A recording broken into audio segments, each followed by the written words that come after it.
He will rise deadly to the core. The chicken will tell you. Hello, everyone, and welcome to episode number 4 of the Game Nights audio podcast. I am Swag, and I am, of course, joined by my good friend, gamer and co-host, KWING. Of course. Hey, gamers, it's KWING here, and we've made it to our 4th show. May not be as special as our 5th show, but there are a lot of great things that are coming, and there is a lot of reasons why you should listen to the Game Nights exclusively, and Swag's going to tell you about them. Absolutely. We have an absolutely jam-packed show today.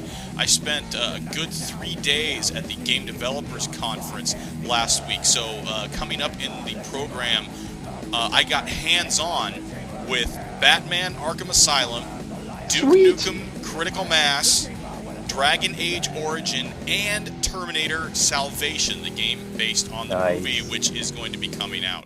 So, and that will be coming up later in the program. Of course, we're going to start off with some gaming news, and then we are also going to throw it over to K-Wing for the new releases of the week. You still there? Yeah. Okay, good. Let's get started with the news. So I've got a bunch of news about the Game Developers Conference. First of all, there was about 17,000 game industry professionals last week at attendance at the San Francisco Moscone Convention Center.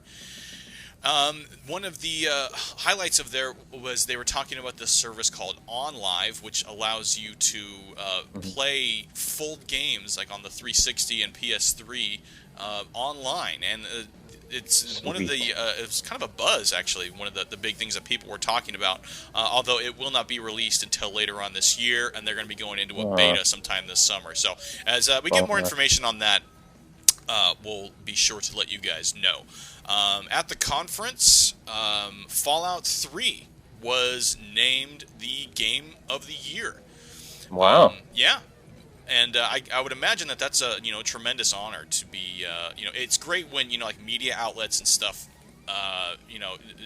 pick you as like their game of the year, but right. There's also something to be said for your peers and your fellow game developers thinking that you did the best job.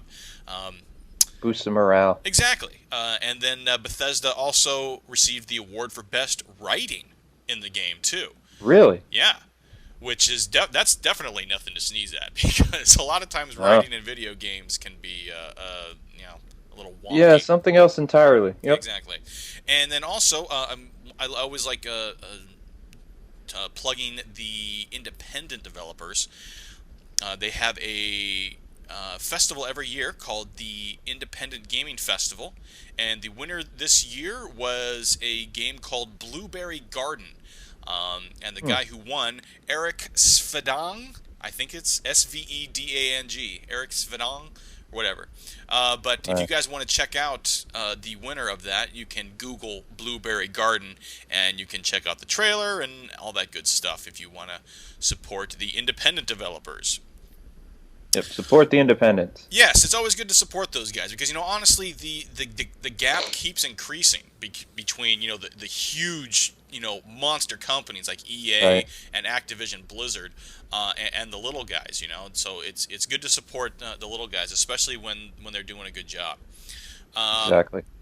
Also, I know that this isn't the Rock Band show, guys. I know I usually have news on Rock Band almost every single week, and I try not to make it the Rock Band show here. But I just think that it's interesting always to see the kind of numbers that that are associated with the games, like how many they sell and stuff. Right. And the Rock Band franchise officially surpassed $1 billion in North American retail sales in 15 months. Nice. $1 billion for Rock Band. And, gosh, I don't even know if The Dark Knight cleared that much last year. Nope. Like the biggest, movie of the year. I don't even know if they made... I don't think that they surpassed $1 billion in North America as far as box office sales go. I mean, with the DVD, they probably did. But, if you're just talking about box office sales, I mean, it's just another testament to how ginormous and how profitable the video game industry is right now. Yep, it's becoming a big giant. Tell me about it, man. And the final thing that I have, I'm following up with one of the episodes of the Swag Show that I did a while ago on a game called Death Track Resurrection, which is kind of like the old game Road Blasters, just like on crack. Really? Yeah, and it's only for PC. And if you guys want to check out that video that I did on Death Track Resurrection, I will go ahead and put the link in the description of the podcast here. And then if you want to, if you guys are actually interested in the game, it's only $20, and you can download it from GameAgent.com. Just how it sounds, GameAgent.com. And actually, also on there, they also just released another game called Puzzle Quest Galactrix. That was an interview that I did a while ago with the producer of that game, and the first game that they had was called Puzzle Quest Challenge of the Warlords. KWING, did you play that one? Puzzle Quest Warlords? It was Challenge of the Warlords. Challenge of the Warlords. Yeah. I guess you did. What system? It was for DS and PSP, and I believe it was on Wii as well. I think my wife probably played. She's into the old strategy, like war type. Well, no, DS it's a puzzle game actually, and I think it's actually one of the better puzzle games that I've seen in recent years. And this is the sequel to it. Actually, I'll have to show it to you later, K-Wing. I think it. Yeah. Or at least your wife, because I know that she's into that kind of stuff too. So that's actually. She loves Professor Layton. Yeah. Still on. Who does? Huh? Oh yeah, every day. Yeah. All right. Well, that is pretty much all I have for news. So let's go. We got ahead. a rumor. What's that? Oh, we do have a rumor. That's right. K-Wing does have. And what is that rumor again, K-Wing? Well, I'm hoping that this is not an April Fool's prank, but at the same time, I'm a little disappointed. There's a rumor spreading throughout the internet from Nintendo blog sites that Ocarina of Time is being remade in kind of the Twilight Princess style. So those of you that like Twilight Princess and thought, oh, they just need to remake Ocarina of Time, you may get your wish. But at the same time, what may happen is that supposed awesome Wii Zelda game that's been in development is only a remake. So, you know, it's both good news and bad news all at the same time. But we're going to take this with a grain of salt. But I thought it was interesting enough for us to report on. So, yeah. Yeah, personally, you know, I'd kind of like to see a remake of some of the ones that didn't really hit stateside when they first came out, such as like Master Quest. Yeah. We were just talking about that prior to. Ura Zelda. Yeah, the whole Zelda 64 disc drive game that basically got canned for Ocarina of Time. Exactly. Why don't they just do that instead? Right. That would seem to make more sense to me. Mm-hmm. But anyway, let's go ahead and move on to the new releases of the week.